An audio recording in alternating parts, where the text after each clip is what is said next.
Election day in the US is fast approaching. As a country, our votes get counted in less than 30 days. So if you are a one-issue voter and that issue was climate change, who should you vote for? Note, don't be a one-issue voter. Note 2, there are way more elections and votes going on November 8th than just the presidency. In a lot of ways, your votes there are equally, if not more important. Okay, on to climate change. We'll start with Donald Trump, mostly because that will be the quickest, and then I can set the bar or standard I will hold the other not trash Cheeto candidates to at a reasonable height. If somehow you can ignore, which honestly I can't, the horrible things he said about women, including the tape that was just released, Muslims, immigrants, people with disabilities, and well, basically he said something horrible about everyone. If you can ignore all of that and just look at what he said about climate change, well, frankly, you aren't left with a lot.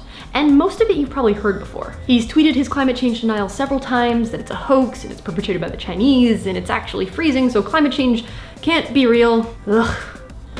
He does have an issue page about energy on his website, surprisingly. Climate change isn't mentioned once. But he wants to open onshore and offshore leasing on federal lands, eliminate moratorium on coal leasing, and open shale energy deposits, which would be disastrous for the climate. We need to be taking carbon out of the atmosphere, not putting more in. Trump also wants to pull us out of the Paris Climate Accords, which, like, really one of the only, if on paper, successful climate talks in the world, an agreement the majority of emissions polluting countries have already signed. He wants us to pull out of that. He ignores the science and reality of a planet on which humans have already increased the atmospheric carbon and the temperature. And we're going to continue doing that unless we get our acts together and start dramatically cutting emissions. Something Trump wouldn't have us do. So that's that. A Donald Trump presidency.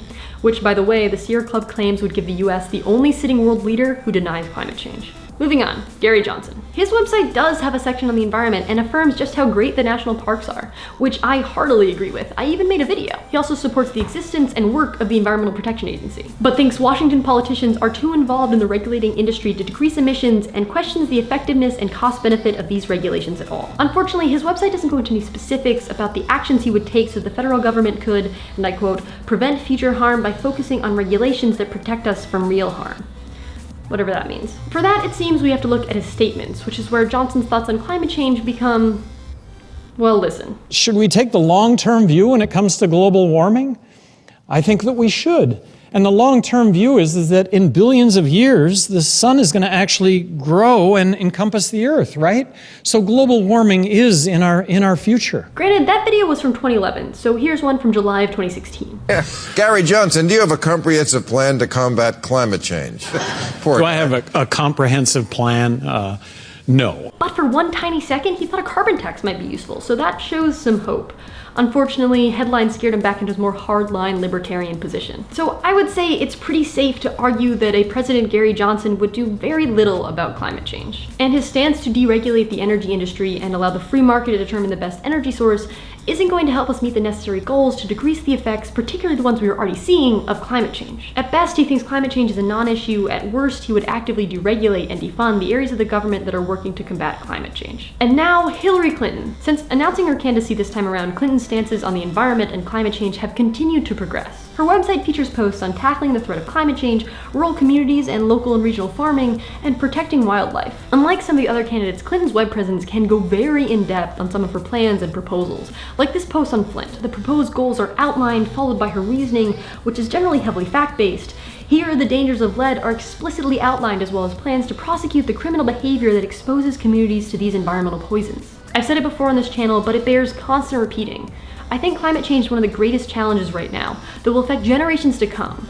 But what we really need is climate justice. And Clinton has an actual plan to fight for environmental and climate justice. She even calls out environmental racism explicitly and has plans for combating it. But her stance is not 100% pro-climate and the environment. Clinton hasn't said anything about the Dakota Access Pipeline, a pipeline running through Native American lands in North Dakota that has seen reports of protesters being attacked by dogs and still hasn't been stopped. And unlike Bernie Sanders during the primaries, she hasn't denounced fracking as much as I personally would like. However, she has offered some diplomatic nuance on the subject because you can't simply pull the plug on an entire energy industry like that. In a lot of ways, Clinton has a similar policy position on the environment as Obama. While the Obama administration has accomplished a great many things and has recently doubled down on its conservation efforts, he has opened more federal land and water to oil and gas drilling and promoted fracking. And a lot of ways, I would like to see a stronger position on the environment from Clinton. There are no perfect candidates, and like Obama, the environmental movement will push a Clinton presidency closer to our goals. But she is running on the most pro-climate campaign in the history of the Democrats. Even when not asked about climate change in the debates, she brings it up. And as mentioned before, she goes out of her way to talk about climate justice. And as an extremely viable contender for the presidency, a vote for Clinton would be, among other things, a vote for our planet's climate. Finally, I'll throw Jill Stein a bone. While she's not going to be on the ballot in every state, she does tout a very strong environmental message. One of the 4 pillars of the Green Party is ecology, and on her website, Stein makes it very clear how important the environment is to her campaign. She wants to transition to 100% clean energy by 2030, lead on a global treaty to halt climate change, end destructive energy extraction including fracking, tar sands, offshore drilling, oil trains, mountaintop removal, and uranium mines, and protect our public lands, water supplies, biological diversity, parks, and pollinators. Unfortunately, I couldn't find a lot more on Jill's eventual policy plans than just these statements. And since she's only served on the Lexington Town Meeting, the local legislative body in Lexington, Massachusetts, I can't really vouch for her diplomacy abilities.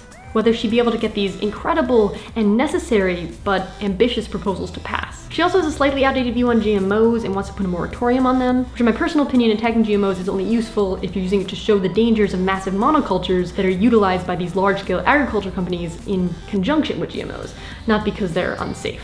But that's a whole other topic.